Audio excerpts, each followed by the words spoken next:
Seven Spirits, Supernatural Adventure of Faith, written by April Newton. Chapter 1. Dancing with the Edge. The freezing wind screamed like a living animal, clawing at the jagged cliffs of Denali or Mount McKinley, depending on whom you ask, with a merciless fury. Temperatures had plummeted below zero, transforming every ledge into a treacherous fortress of ice and snow. Ari Keshet, Ari to most, but always Mr. Keshet to anyone bold enough to challenge him in the boardroom, stood at the edge of a sheer vertical drop.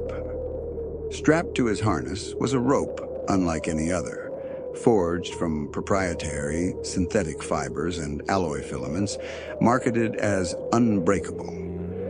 Ari tugged it experimentally to ensure it was safely anchored into the rock face, his gloved hand testing the tension. Ari smirked. Unbreakable, they say. He relished the claim, already imagining the pressure he could subject it to. He loved pushing boundaries, not just of the equipment he designed, but of his own endurance and the fragile line separating brilliance from recklessness. The wind picked up, a feral howl that rattled the carabiners on his harness. Ari glanced down at the abyss again, a flicker of something primal tugging at his gut. It wasn't fear, not exactly, but an acute awareness of the stakes. One slip, one failure, and the mountain wouldn't hesitate to claim him. He exhaled slowly, watching the plume of his breath vanish into the wind.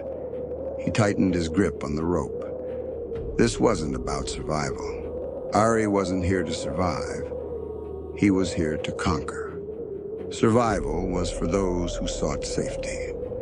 Safely parked nearby in a rugged all-terrain vehicle, two research interns, both in their early 20s, and plucked from top universities, sat bundled in so many layers that they resembled caricatures of a Christmas story.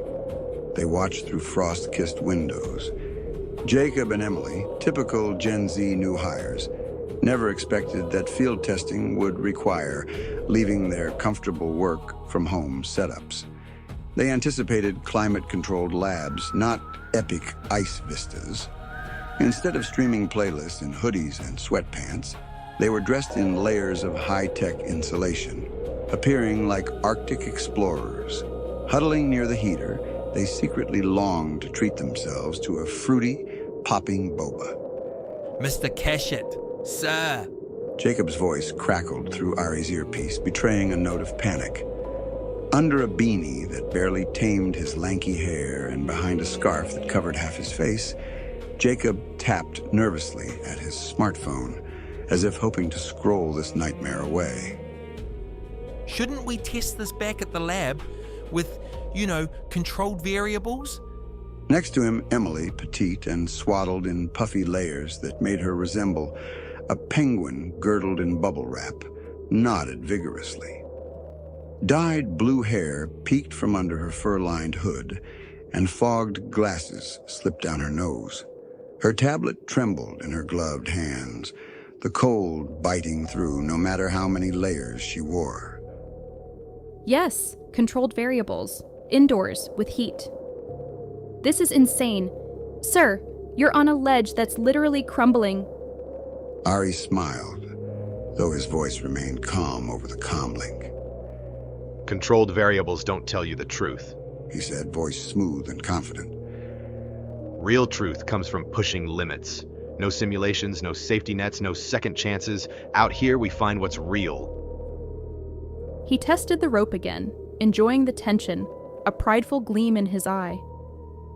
Inside the vehicle, Jacob and Emily exchanged wide-eyed glances, their Gen Z sensibilities offended by the lack of creature comforts and stable bandwidth. They could handle data crunching and virtual conferences, not icy, death-defying stunts. Jacob ventured, voice muffled by scarf and nerves. Sir, there are safer ways to, die. Ari smirked as he peered over the brink. He thrived at this edge where technology and nature collided, where only courage and innovation prevailed. This was the essence of Summit Tech's philosophy, and Ari embodied it fully, cocky, unshakable, convinced the world belonged to him. Emily tried once more, her voice strained. Mr. Keshet, please. The wind's picking up, and that ice looks... it's not stable. We have enough data. Can't we just...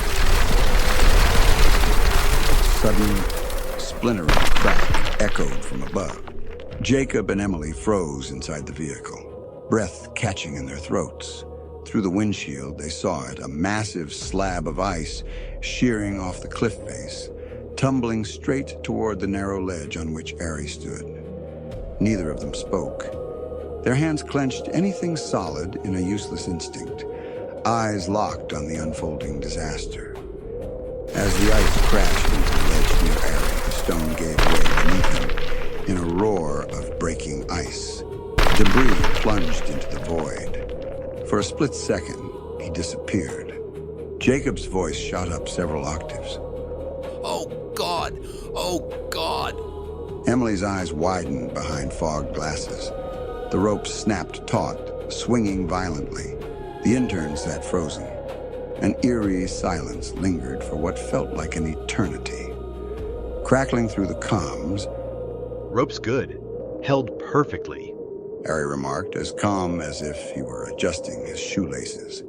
Then, Ari victoriously pulled himself back up, hand over hand, climbing the vertical drop as if it were an easy gym exercise. With a breathless grin, he dusted snow from his shoulders in one sharp motion, as if the mountain had merely tried and failed to challenge him. But Ari just glanced down at the ruined ledge and smirked. To him, it was nothing more than another obstacle conquered and another test he had expected to pass. Emily's voice cracked. Mr. Keshet, sir, you okay? You almost died. His tone carried a smug edge as he laughed. Ha ha ha ha ha. Almost Emily, but not today. Jacob shook his head, disbelief mixing with grudging admiration. I don't know how much more I can take of this. Ari's arrogance was towering, but he delivered results. Emily could only press her gloved hands against the window, stunned by his audacity. Ari's decisive and assertive voice came through again. We're testing the next prototype tomorrow. Be ready. Inside the vehicle, Jacob keeled over dramatically into the door with a groan, clutching his chest like a soap opera heart attack. He whimpered. Tell my mom! I love her! While Emily covered her face with her tablet, like it was a bulletproof shield, rocking back and forth and mumbling. This is fine. Everything's going to be fine. Totally normal field work. Ari's motto was clear. The world isn't controlled, it's conquered. And he intended to conquer it, one perilous climb at a time. Annoyed by their lack of adventure, he turned off his earpiece and stepped away from the brink, with Denali's lofty summit towering in the background. Pride swelled within him. He had flirted with death and emerged on top again, proving his rope, his gear, and himself to be superior. But then a flicker of movement shattered the serenity. Something stirred behind a jagged boulder, barely visible against the stark white landscape. Ari's eyes locked on the figure, a hulking, monstrous silhouette far too enormous to be a man and far too substantial to be a trick of the light. It stood motionless, as if carved from the very stone. Its presence loomed ominously, radiating a sense of danger. Inside the vehicle, the interns saw nothing of this. They only saw Ari pause and glance around. The comm link remained silent. The creature's form rippled, shifting with the swirling snow, its outline blurred and unsettling. Two hollow black eyes, if they could even be called that, fixed on him, cold and calculating. Ari's pulse quickened, and his grip on the prototype rope tightened instinctively. the braided fibers digging into his gloves. Bear. Just a bear. Or even a wolf. He muttered, his voice more hopeful than confident. But he knew better. The figure's sheer size, its unnatural stillness, it wasn't a wolf. It was something else, something ancient and hungry. The wind howled across the ridge, whipping ice against Ari's face and rattling the carabiners on his harness again. He took a step back, his mind racing. He forced himself to think logically, reminding himself that there was nothing out here but snow, rock, and wildlife. Nothing that couldn't be explained. And then it moved towards him. Aggressive steps, silent, purposeful, closing the distance between them with an eerie grace that defied its size. Ari's heart lurched. He could feel its heavy and predatory gaze boring into him, as if measuring his worth. Fear clawed at his chest. He could run, but there was nowhere to go. He could fight, but against what? His rational mind faltered, and for a brief, paralyzing moment, Ari Keshet, master of control, conqueror of challenges, was powerless. Then, without warning, the air shifted. A dark blue mist, an aura, appeared between him and the creature. It shimmered like liquid night, swirling in an ethereal dance of light and shadow. The temperature around him seemed to warm in the presence of the mist. It was calming and protective. The creature halted mid-step. Its hollow black eyes narrowed, and a low, guttural growl rumbled deep within its chest. The monstrous form recoiled in the presence of the mysterious blue force. It lingered for a moment as if weighing its options, then slowly began to retreat, melting back into the snow and rock until it vanished altogether. Ari stood frozen, his breath visible in the frigid air, the mist still hovering before him like a sentinel. He stared at it, his mind grappling for an explanation. Aurora phenomenon, reflection off the ice, some strange atmospheric anomaly. The mist pulsed once as if acknowledging him, then dissipated into the wind, leaving no trace of its existence other than the temperature returning to frigid. Ari blinked, the adrenaline still coursing through his veins. His rational mind seized the opportunity. A trick of the light. Fatigue. Nothing more. He forced a smirk, shaking his head. Figures. Even the mountains are playing tricks on me now. He pulled his hood tighter, eyes locked on the trail ahead. The next challenge waited. The next summit was his to claim. There was no room for mystery, no time for ghost stories. He was Ari Keshet, and he didn't look back. He adjusted his gear, forcing confidence back into his stride. Whatever he'd seen, it was nothing. A shadow, a trick of light. He turned from the ridge's edge, leaving behind the place where ice and darkness whispered lies. But as he walked back to the vehicle, the wind rose, and with it, a low, haunting murmur. A voice carried thin and cold across the ridge. Come and fight me, if you dare. Ari froze mid-step. The voice had disappeared as suddenly as it had appeared. Something was watching, and it had just issued a challenge. Whispers of pride. The all-terrain vehicle rumbled as it headed back to the base camp down the icy slope, its reinforced tires gripping the treacherous path, as though defying nature's attempts to shove it into oblivion. Ari Keshet held the wheel, driving with a casual confidence that would have stunned even the most seasoned off-road veterans. Outside, the Alaskan wilderness stretched into a monochrome canvas of ice and stone.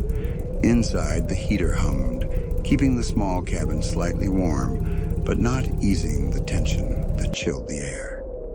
In the back seat, Jacob darted his eyes nervously from window to window, as if he expected the mountain to lunge at them. Emily tried to hold her tablet steady as the vehicle skidded and jerked. Both of them were used to climate-controlled labs, not shifting snowbanks and sub-zero gusts. Jacob cleared his throat, attempting to sound calm. Mr. Keshet, sir, He began, his voice carrying a note of forced politeness. I just wanted to say that was quite a show up there.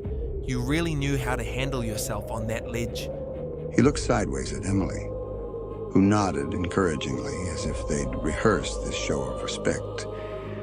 Ari caught Jacob's eye in the rearview mirror and smirked. You sound surprised, Jacob. He sat up straighter. Not surprised, sir.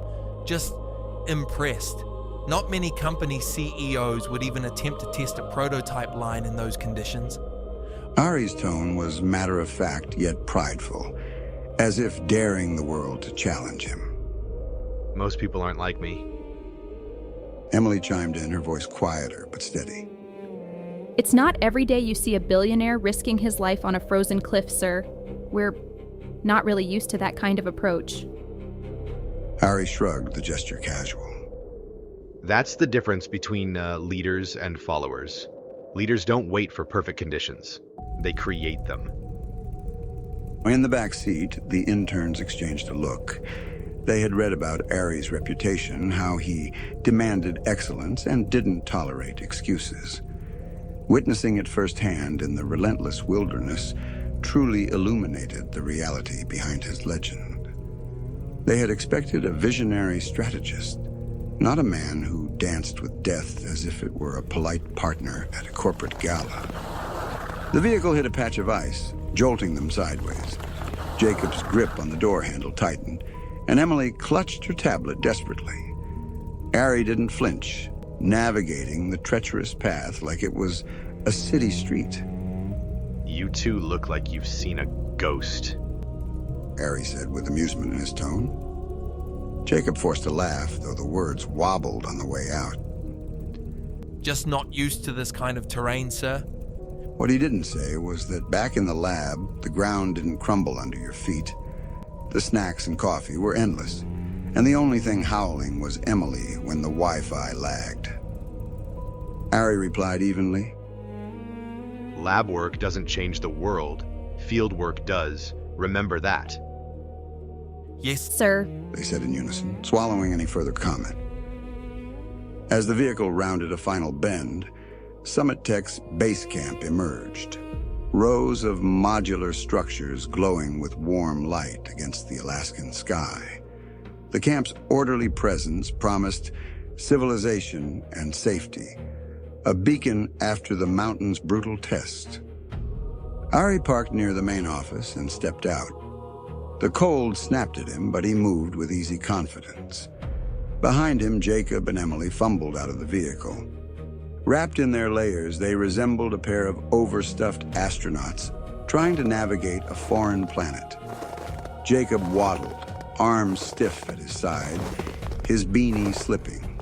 Emily's oversized parka nearly swallowed her whole, her glasses fogging each time she breathed. I can't feel my legs. Jacob muttered, attempting another step and nearly losing his balance. Emily managed a shaky laugh. 3 pairs of socks, and my toes are still numb. She said, eyeing her boots suspiciously. Ari chuckled and asked, Are you two planning to walk to the office? Or are you going to roll there? Jacob forced a sheepish grin. We're good, sir. Just acclimating. Totally acclimating. Emily added, breath puffing into little clouds. Ari shook his head and walked toward the cafeteria. Jacob and Emily shuffled after him, clumsy penguins, in a world without their comforts. Inside, the warmth struck them like a blessing. The scent of gourmet espresso and a catered meal filled the room, a luxury from Summit Tech in this harsh environment. The interns hesitated at the spread of soups and sandwiches, wondering if they should indulge. Ari nodded toward the food. Eat, he said, and that was enough. They piled their plates and settled into chairs, the tension in their shoulders easing slightly as they devoured the warmth of the room and the calories they desperately needed. Ari speared a forkful of grilled trout and quinoa, the local specialty the team had been raving about. He chewed his food thoughtfully, his jaw tightening. Almost absently, he muttered under his breath. It's not it. Jacob glanced up from his plate, baffled. Not what, sir? Ari waved him off without answering, setting his fork down with a soft clink. He wasn't even sure what he was searching for, only that it wasn't it. Between bites, Jacob cleared his throat to draw attention to the research. The rope. It held perfectly in the cold, sir. The data suggests minimal strain. Emily nodded, tapping her tablet to pull up graphs. And the grip was stable, no freezing or brittleness. We've got solid preliminary results. Ari listened, satisfied.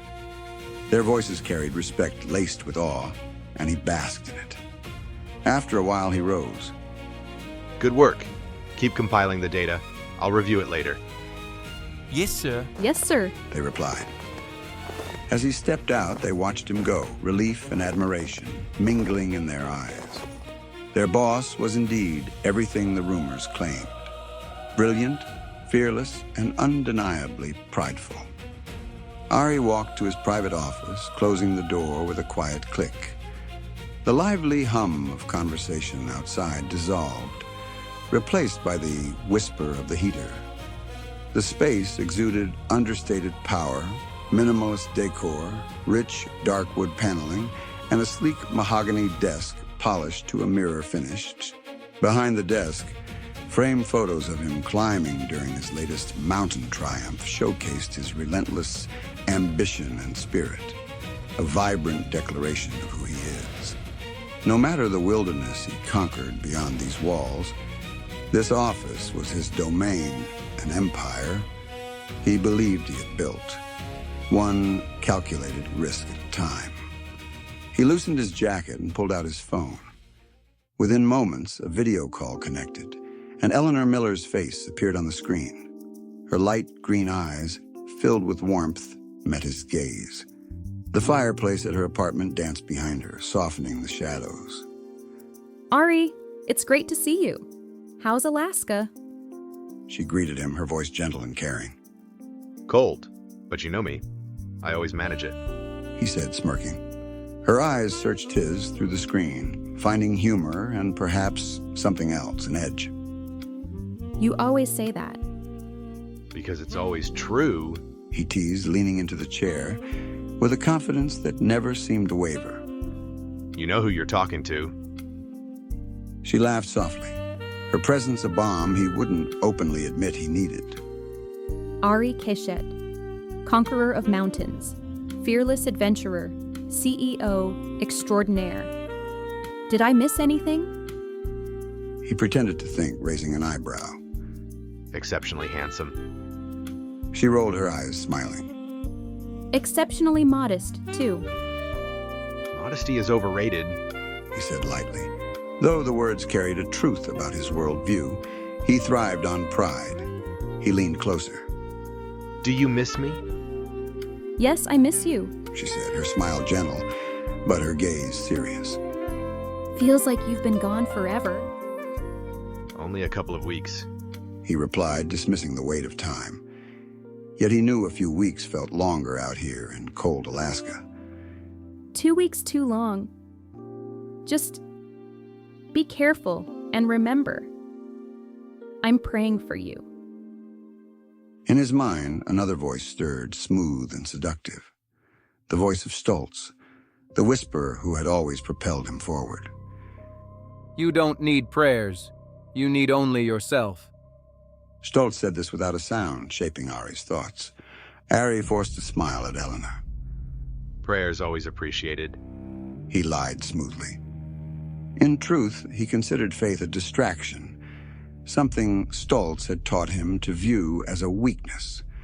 Don't show doubt. Stolz whispered. Eleanor noticed a dark flicker in his eyes. Ari, you sure you're okay? You seem distant all of a sudden? I'm fine. He assured, voice calm and collected. Just thinking about the next challenge. She nodded, concern lingering. All right, just Remember you're not alone. People care about you. Ari's smile became more intense. I know. He hesitated, sensing Stolz's influence hovering in his thoughts like a shadow. She doesn't have to know everything. Stolz argued. It will only make her worry and distract you from your successes. She gave him a soft smile, and they said their goodbyes. As the screen went dark, Ari sat in silence. Stolz's whisper returned. You don't need anyone. Emotions and attachments weaken you. Focus on what matters: success, power, and control. Ari inhaled, staring at the photo of his last conquered peak. Pride swelled within him. He had always succeeded alone, bending conditions to his will. Yet something in Eleanor's voice, in her gentle laughter, made him want more than just victory. He wanted her acceptance and warmth, and that desire bothered him. You don't need her. His tone smooth and laced with toxic confidence. Ari clenched his jaw, the conflict gnawing at him. He wanted Eleanor. He couldn't deny that, but letting himself get lost in those overly sweet, Hallmark movie thoughts felt ridiculous. Still, a part of him secretly didn't mind the indulgence, like sneaking a guilty pleasure. Shaking his head, he stood abruptly, brushing off the sentimentality before it could sink deeper. Pride was safer. Pride was predictable. As he stepped out of the office into base camp, he carried his triumphs in his mind, and the quiet murmur of Stolz's counsel, ever coaxing him toward self-reliance and away from the sweet softness of Eleanor, for which he secretly craved.